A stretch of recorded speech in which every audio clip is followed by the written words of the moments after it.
नवरात्रि के 7वें दिन सुनिए माँ काल रात्रि की कथा। राधे राधे। जय माता दी मित्रों। या देवी सर्वभूतेषु मातृरूपेण संस्थिता नमस्तस्यै नमस्तस्यै नमस्तस्यै नमो नमः। अर्थात सभी जीवों में मातृ रूप में निवास करने वाली देवी को नमन। मैं बार बार और निरंतर उनका अभिनंदन करती हूँ। जय माता दी। आप सभी को नवरात्रि के 7वें दिन की ढेरों शुभकामनाएं। आप सभी का दिन शुभ और मंगलमय हो। आप सभी पर माता रानी की कृपा सदा सर्वदा बनी रहे। इसी मंगल कामना के साथ आज के वीडियो का शुभारंभ करती हूँ। आज आश्विन माह शुक्ल पक्ष की सप्तमी तिथि है और आज का दिन भूमंडल की अधिष्ठात्री माता महाकाली को समर्पित है। आज अति विशेष आनंदपूर्ण तिथि में माता कालरात्रि की कथा का श्रवण करने से व्यक्ति तंत्र मंत्र के दुष्प्रभाव से छूटकर खुशहाल कांति युक्त हो जाता है। शत्रु भय और अकाल मृत्यु के घेरे से दूर होता है।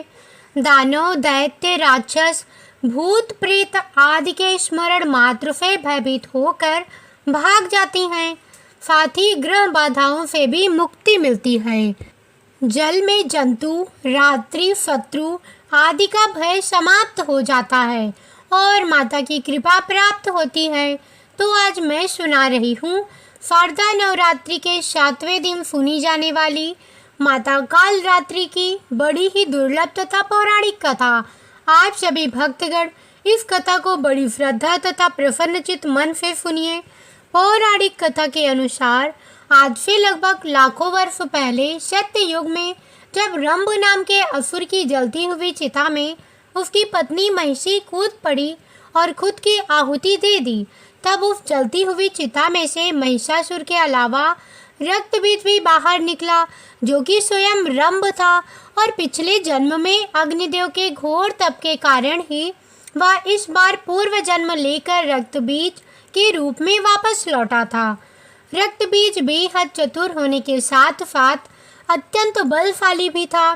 फिर भी वह अपने बल से संतुष्ट न था और इसीलिए वह अमर होने की कामना के लिए जंगल की ओर चल पड़ा और फिर ब्रह्मदेव की तपस्या में लीन हो गया। तपस्या करते करते सैकड़ों वर्ष बीत गए पर ब्रह्मदेव अब तक प्रकट न हुए। लेकिन रक्तबीज अपनी तपस्या से टस से मस न हुआ। वह निरंतर ब्रह्मदेव को प्रसन्न करने के लिए अपनी तपस्या में डूबा रहा और आखिरी में ब्रह्मदेव को रक्तबीज के सम्मुख प्रकट होना ही पड़ा। जिसके बाद ब्रह्मदेव ने रक्तबीज को उसके गहरे तप से जगाकर अपना वरदान मांगने को कहा। फिर रक्तबीज ने ब्रह्मदेव को अपना अभिवादन करते हुए उनसे सीधा अमर होने का वरदान मांग लिया। जिसके बाद ब्रह्मदेव भी सोच में पड़ गए। काफ़ी समय सोच विचार करने के बाद ब्रह्मदेव ने रक्तबीज को अमरता का वरदान देने से मना कर दिया, परंतु उन्होंने रक्तबीज को एक ऐसा वरदान दे दिया जो कि अमरता के वरदान से बिल्कुल भी कम नहीं था। दरअसल इस वरदान के दौरान रक्तबीज के शरीर से निकले रक्त के हर बूंद के धरती के स्पर्श मात्र से ही और रक्तबीज पैदा होंगे और उनके भी रक्त के धरती और के स्पर्श मात्र से और नए रक्तबीज पैदा होते ही रहेंगे। यानी कि रक्तबीज के रक्त की एक बूंद धरती पर गिरते ही नया रक्तबीज उत्पन्न हो जाने का वरदान देने के बाद ब्रह्मदेव अंतर ध्यान हो गए। जिसके बाद रक्तबीज ठहाके लगाते हुए सीधा पाताल लोक के महिषी शासित क्षेत्र पहुंच गया। दरअसल पिछले जन्म में जब वह रंभ था तो उसे महिषी असुरों ने मिलकर समाप्त कर दिया था और अब वह बदला वह महिषी वंश से लेने के लिए वापस आकर उनके समक्ष खड़ा हो चुका था। और फिर रक्तबीज ने महिषी राज्य के अंदर मार काट मचा कर रख दी। उसने अकेले ही महिषियों के राजा समेत समस्त प्रमुख महिषी योद्धाओं को समाप्त कर दिया। फिर बाकी बचे और डरे हुए महिषी असुरों का स्वयं राजा बन बैठा और यह बात पूरे पाताल लोक में फैल गई, जिससे कि पाताल लोक के समस्त बड़े से बड़े असुर भी रक्त बीज के नाम मात्र से ही घबराने लगे। रक्त बीज पूरे पाताल लोक का शासक बन बैठा। दिन यूं ही बीतते गए और एक दिन रक्त बीज को महिषासुर की याद आई और वह महिषासुर को ढूंढने पाताल लोक के लिए के अन्य राज्य की ओर निकल पड़ा, जहां उसे पता चला कि कई वर्ष पहले तो महिषासुर किसी 10 भुजाओं वाली विशाल गाय देवी के हाथों वीर गति को प्राप्त हो चुका है। जिसके बाद यह सुनते ही रक्त बीज आग बबूला हो उठा और फिर वह देवी दुर्गा को पागलों की तरह जमीन से लेकर आसमान हर जगह ढूंढने निकल पड़ा, पर उसे देवी दुर्गा कहीं भी ना मिली। फिर रक्त बीज के बहुत बार पूछने पर कोई भी असुर यह नहीं बता पाया कि वह 10 भुजाओं वाली विशाल गाय देवी अचानक कहाँ से आई थी। जिसके बाद रक्त बीज एक गहरे चिंतन में पड़ गया। फिर उसने सोचा कि हो ना हो उस 10 भुजाओं वाली विशाल देवी के बारे में इन देवताओं की पूजा पाठ करने वाले साधु संतों को अवश्य ही कुछ न कुछ पता होगा। फिर उसने अपने तमाम असुर सैनिकों को देवी दुर्गा का पता लगाने के लिए साधुओं के पास भेज दिया। जिसके बाद रक्त बीज के असुर सैनिकों ने बड़े ही क्रूर तरीके से साधुओं से उस विशालकाय 10 भुजाओं वाली देवी के बारे में पूछने लगे, पर किसी भी साधु संत के पास उनके सवालों का उत्तर ना था। रक्त बीज की यह जानलेवा खोज देवी दुर्गा के लिए यूं ही जारी रही और वहीं दूसरी तरफ महर्षि कश्यप और नू के 2 पुत्र शुंभ और निशुंभ नाम के 2 असुर भाई एक शांत वन में ब्रह्मदेव की तपस्या में कई वर्षों से लीन हुए बैठे थे। और फिर शुंभ और निशुंभ के सम्मुख अचानक ब्रह्मदेव का आगमन हुआ, जिसके बाद ब्रह्मदेव ने उनसे अपना इच्छित वरदान मांगने को कहा। जिसके बाद हर असुर की तरह शुंभ और निशुंभ ने भी ब्रह्मदेव से अमरता का वरदान मांग लिया, जिसके लिए ब्रह्मदेव ने उन्हें साफ साफ मना कर दिया। दरअसल शुंभ और निशुंभ दोनों भाई स्त्रियों के प्रति काफ़ी आकर्षित थे और वे स्त्रियों को सिर्फ और सिर्फ संभोग की वस्तु मात्र ही मानते थे, और इसीलिए ब्रह्मदेव ने इन 2 असुर भाइयों को लगभग महिषासुर जैसा ही वरदान दे दिया। अर्थात शुंभ और निशुंभ का वध सिर्फ एक महाशक्तिशाली स्त्री के हाथों ही संभव था। और इसी बीच इंद्रदेव ने शुंभ और निशुंभ के बड़े भाई नमु को अपने निजी मतभेद के कारण मौत के घाट उतार दिया। जिसके कुछ वर्षों के बाद जब शुंभ और निशुंभ पाताल लोक अपने राज्य में वापस लौटे और अपने बड़े भाई के मौत की खबर सुनी तो उनके क्रोध का ठिकाना ना रहा। जिसके बाद उन्होंने स्वर्गलोक पर आक्रमण करने की ठान ली।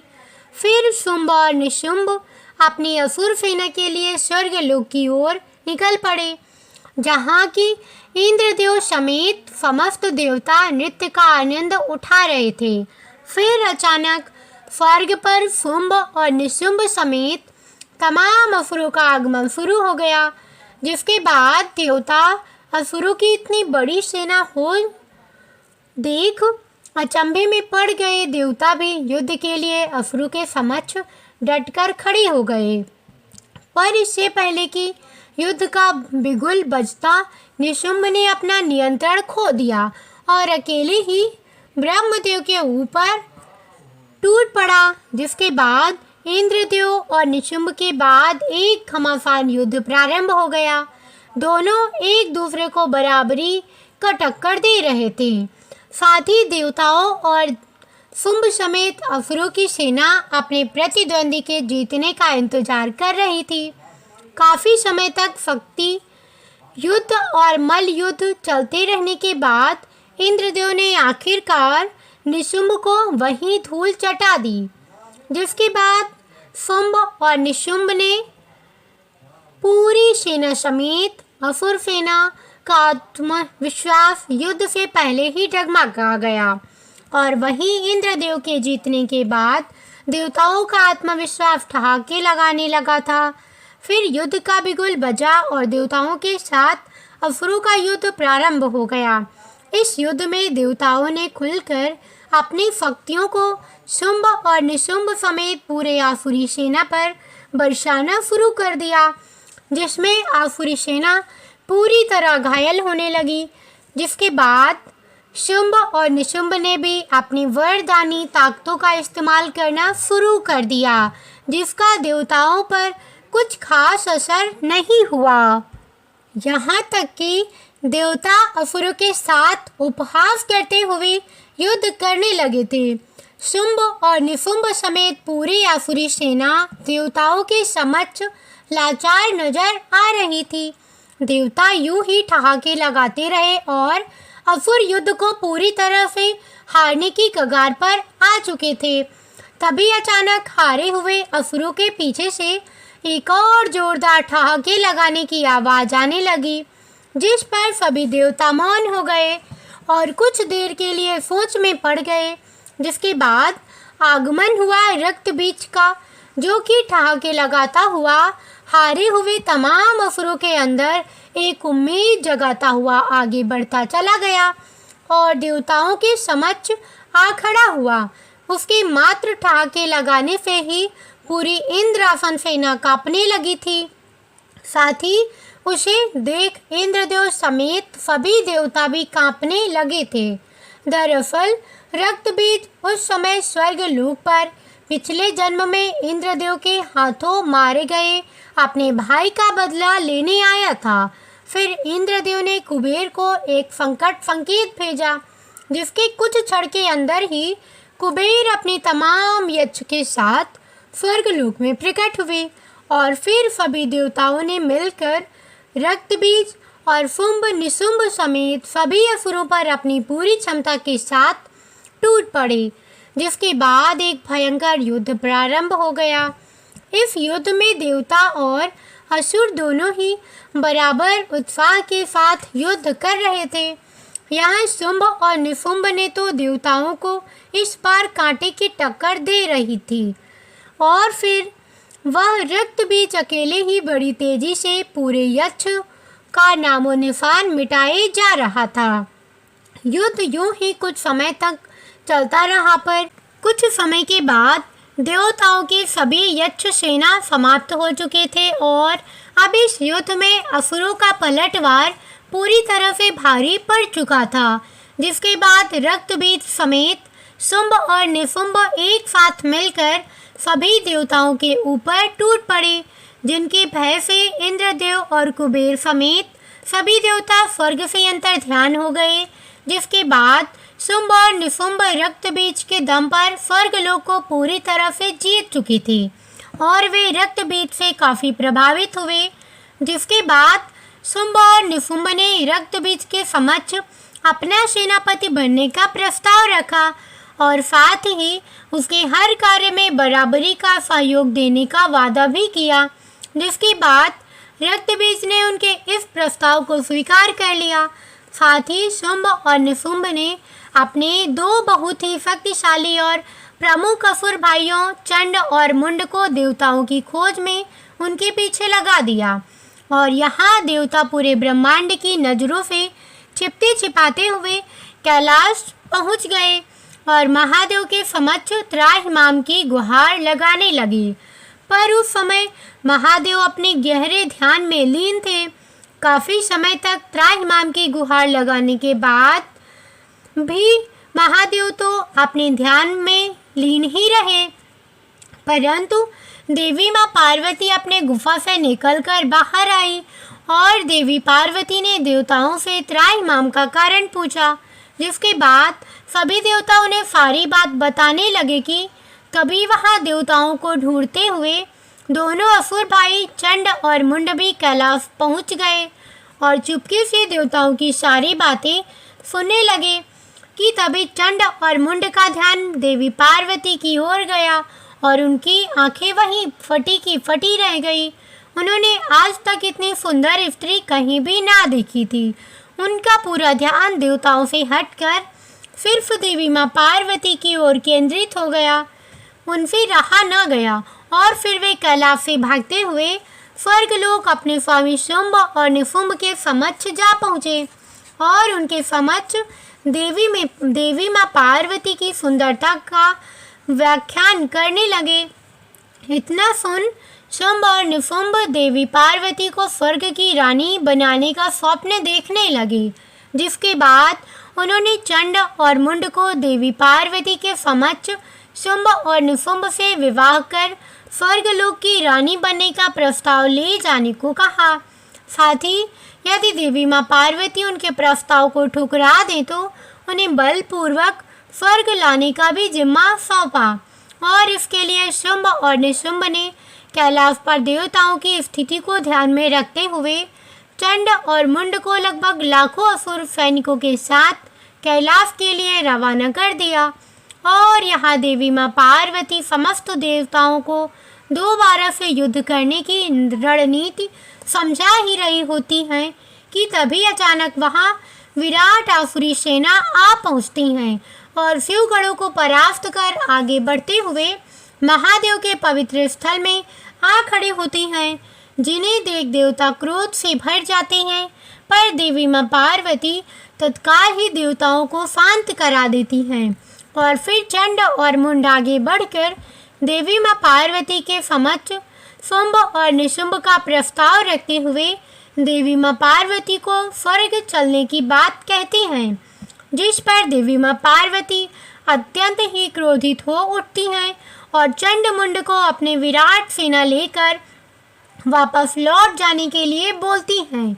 ये सुनकर चंड मुंड देवी पार्वती को अपशब्द सुनाने लगते हैं, जिसे सुनकर देवी माँ पार्वती अत्यंत ही क्रोधित हो जाती हैं और यह अपशब्द देवी दुर्गा भी अपने देवी लोक में बैठे बैठे सुन रही थी और प्रचंड रूप से क्रोधित हो रही थी। चंड और मुंड ने देवी पार्वती को सीधे तरीके से ना चलने पर उनके केश पकड़कर घसीट कर ले जाने की बात कहनी शुरू कर दी, जिसके बाद देवी दुर्गा से अपने अवतार देवी पार्वती का यह अपमान सहन नहीं हुआ। फिर देवी दुर्गा ने कैलाश पर ध्यान में बैठे महादेव को एक दिव्य संकेत भेजा और दूसरा दिव्य संकेत देवी पार्वती को भेजा। इन संकेतों के द्वारा देवी माँ दुर्गा ने देवी पार्वती के एक अंश को महादेव के गले में प्रवेश कराया, जो महादेव के गले में स्थित विष से भर उठा। फिर वही विष से भरा हुआ अंश वापस देवी पार्वती के अंदर आकर समाहित हो गया। यह सब होता हुआ सिर्फ देवी दुर्गा, देवी पार्वती और महादेव के अलावा और कोई भी न देख पाया, न जान पाया। इसके बाद पहले से ही अत्यंत क्रोधित देवी माँ पार्वती के शरीर का रंग अचानक नीला होने लगा, जिसके बाद देवी पार्वती के शरीर का आकार भी बदलना शुरू हो गया। फिर देवी माँ पार्वती का कद पर्वतों के समान विशालकाय बन गया। देवी पार्वती के इस काली रूप को देखकर चंड मुंड समेत पूरी आसुरी सेना डर कर कांपने लगी और देवता अचंभित मगर प्रसन्न हो उठे। इसके बाद देवी काली ने एक जोरदार गर्जना की और उनकी गर्जना मात्र से ही चंड समेत समस्त असुर सेना बहरे होने के साथ साथ हवा में झटके खाकर दूर जा गिरी। फिर देवी माँ काली ने अपने दोनों हाथों में दिव्य तलवार प्रकट कर लाखों असुरों के ऊपर हमला कर दिया। देवी काली अपनी दोनों तलवारों से तमाम असुरों का विनाश करने लगी। उस समय पूरे कैलाश समेत आसपास के तमाम पहाड़ी क्षेत्र देवी काली की गर्जना और पैरों के जमीन में रखने मात्र से ही थर्रा उठे थे। इसके बाद आखिर में चंड और मुंड दोनों ही देवी काली के आगे गिड़गिड़ाने लगे, पर प्रचंड क्रोधित देवी काली ने अपनी तलवार के एक ही वार से चंड और मुंड का सिर धड़ से अलग कर दिया। इसी बीच कुछ बचे कुचे असुर बेहद भयभीत अवस्था में कैलाश से अपनी जान बचाकर भागते हुए असुर शुंभ और निशुंभ के पास चले गए और उन्हें सारी बातें बताने लगे। इसके बाद शुंभ और निशुंभ आश्चर्य में पड़ गए। फिर उन्होंने देवी पार्वती के सम्मुख खुद ही जाने की सोच ली, पर तब उन्हें ब्रह्म देव का वह दिया हुआ वरदान याद आया जिसमें उन्होंने शुंभ और निशुंभ को सिर्फ एक परम शक्तिशाली स्त्री के हाथों ही वध होने का वरदान दिया था। देवी मां पार्वती के इस भयंकर और विकराल रूप की व्याख्या सुनकर उन्होंने खुद को ही रोक लिया। फिर शुंभ और निशुंभ को अपने मित्र और सेनापति महाप्रलयकारी रक्तबीज की याद आई। फिर उन्होंने सोचा कि देवी मां पार्वती के इस विकराल काली रूप को रक्तबीज ही काबू में ला सकता है और देवी पार्वती को बलपूर्वक स्वर्ग तक ला सकता है। इसके बाद उन्होंने रक्तबीज को याद किया। कुछ क्षणों के बाद रक्तबीज और शुंभ निशुंभ के सम्मुख प्रकट हुआ और बुलाने का कारण पूछा। इसके बाद शुंभ और निशुंभ ने रक्तबीज को सारी बात बताई और रक्तबीज के सम्मुख प्रचंड क्रोधित देवी पार्वती को काबू में कर स्वर्गलोक तक लेकर आने का प्रस्ताव रखा। देवी पार्वती के इस भयंकर और विशाल काली रूप की व्याख्या सुनकर रक्तबीज को देवी पार्वती पर संदेह हुआ और उसने सोचा कि अब शायद उसकी वर्षों की तलाश यहीं खत्म हुई। इसके बाद रक्तबीज ने शुंभ और निशुंभ के इस प्रस्ताव को आसानी से स्वीकार कर लिया और कैलाश की ओर चल पड़ा। और यहाँ कैलाश में देवी काली शांत होते हुए देवी पार्वती के रूप में वापस आ रही होती हैं कि अचानक कैलाश में रक्तबीज का आगमन होता, जिसको देख सभी देवता डर से थर्रा उठती हैं। रक्तबीज ठहाके लगाता हुआ देवी पार्वती के सम्मुख चला आता है। रक्तबीज जैसे खूंखार असुर को सामने देख देवी मां पार्वती का खून वापस से खौल उठता है और देवी मां पार्वती वापस से विशालकाय काली का रूप धारण करने लगती हैं। फिर रक्तबीज अपने सम्मुख इतनी बड़ी कदकाठी की भयंकर वीरांगना को देख समझ जाता है कि यही दुर्गा है और यही काली है।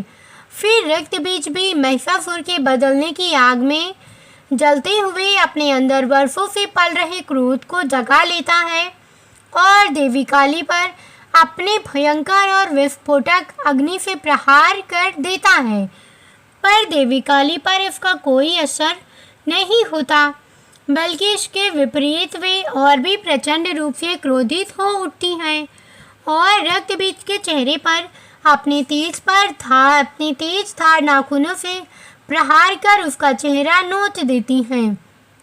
पर रक्तबीज के चेहरे से रक्त की बूंदें निकलकर जैसे ही धरती को स्पर्श करती हैं, उसके रक्त के हर बूंद के धरती के स्पर्श मात्र से ही और नए रक्तबीज उत्पन्न होने लगती हैं। यह देख सभी देवता आश्चर्य से भर उठते हैं और देवी काली गुस्से में आग बबूला होते हुए अपने दोनों हाथों में दिव्य तलवार प्रकट कर तमाम रूप से उत्पन्न हुए रक्त बीजों पर अंधाधुंध प्रहार कर उनके सिर को धड़ से अलग करने लगती हैं। परंतु रक्त बीज मरने की जगह और भी अधिक और अनगिनत संख्या में उत्पन्न होने लगता है। फिर देवी काली ने अपनी ओर दो भुजाओं को प्रकट कर अपनी चार भुजाओं से भी अधिक मात्रा में उत्पन्न हो चुके रक्त बीजों को समाप्त करने लगी। देवी काली यूं ही रक्त बीज को समाप्त करती जाती और रक्त बीज यूं ही पहले से भी अधिक संख्या में उत्पन्न होता जाता।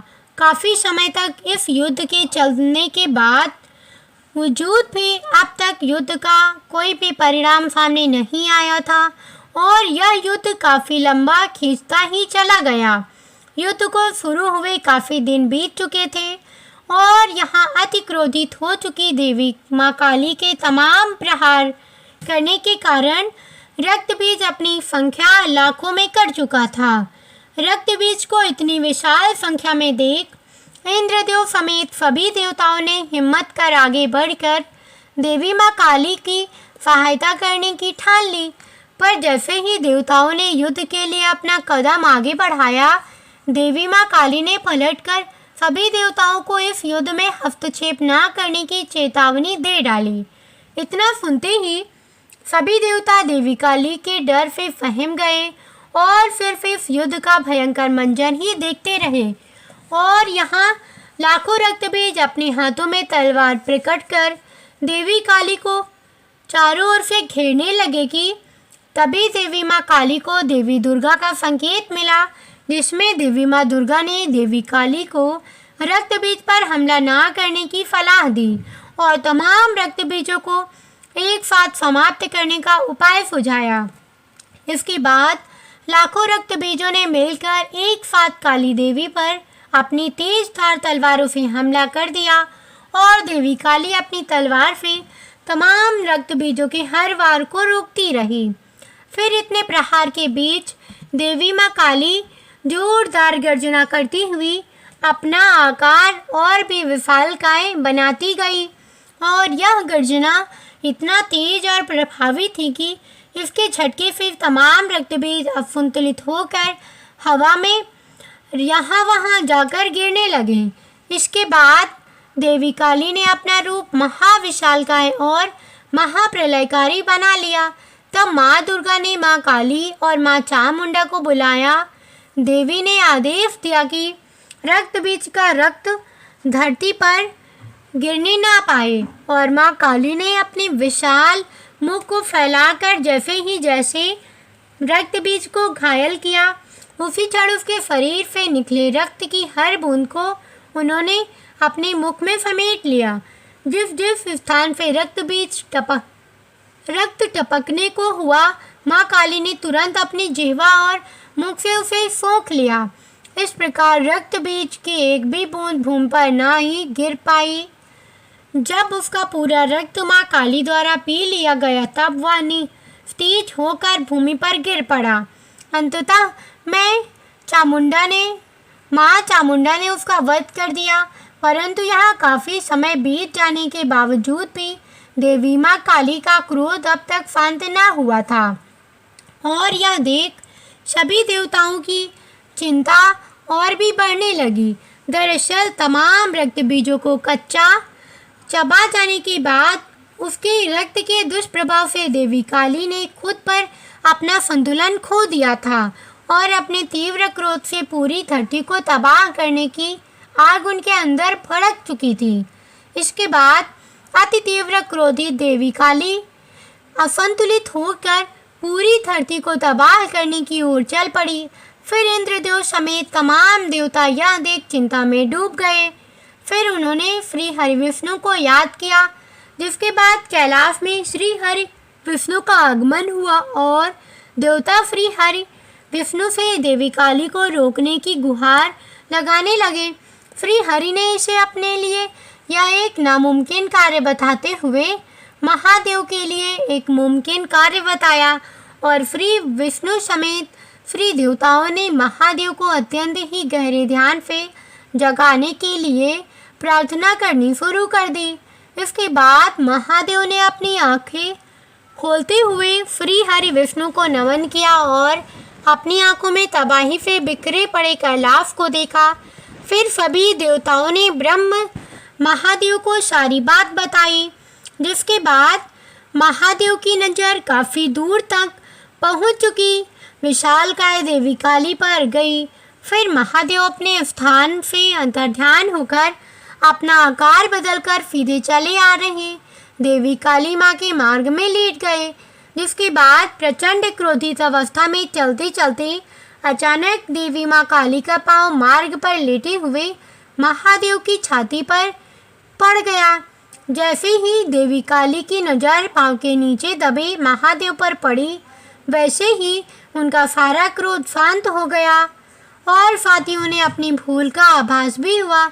इसके बाद देवी काली अचानक सामान्य आकार में आती हुई देवी पार्वती का रूप लेने लगी। फिर मूर्छित होकर धरती पर गिरने लगी कि अचानक महादेव ने देवी माँ पार्वती को थाम लिया और उन्हें उठाकर अपने स्थान पर लेकर आए। देवी माँ पार्वती को मूर्छित अवस्था में देख देवी देवता समेत शिवगढ़ चिंतित हो उठे। फिर महादेव देवी माँ पार्वती को चेतना में वापस लेकर आए और यह देख सभी सभी देवी माँ पार्वती को आशीर्वाद देने लगी। फिर महादेव देवी माँ पार्वती को चेतना में वापस लेकर आए और यह देख सभी देवी देवता समेत पूरा कैलाश खुशी के मारे झूम उठा। पर काली अवतार धारण करने के कारण देवी माँ पार्वती का रूप काला पड़ चुका था, जिससे देवी पार्वती परेशान रहने लगी थी। फिर महादेव ने देवी माँ पार्वती को ब्रह्मदेव की तपस्या करने की सलाह दी, जिसके बाद देवी पार्वती कैलाश के शिव स्थान से काफ़ी दूर जाकर किसी और पर्वत की चोटी पर बैठकर ब्रह्मदेव की तपस्या में लीन हो गई। देवी माँ पार्वती कुछ वर्षों तक यूं ही ब्रह्मदेव की तपस्या में लीन रही। फिर एक दिन ब्रह्मदेव देवी माँ पार्वती के सम्मुख प्रकट हुए और उनसे अपना वरदान मांगने को कहने लगे, जिसके बाद देवी माँ पार्वती ने ब्रह्मदेव से अपना रंग रूप वापस दिलाने को कहा।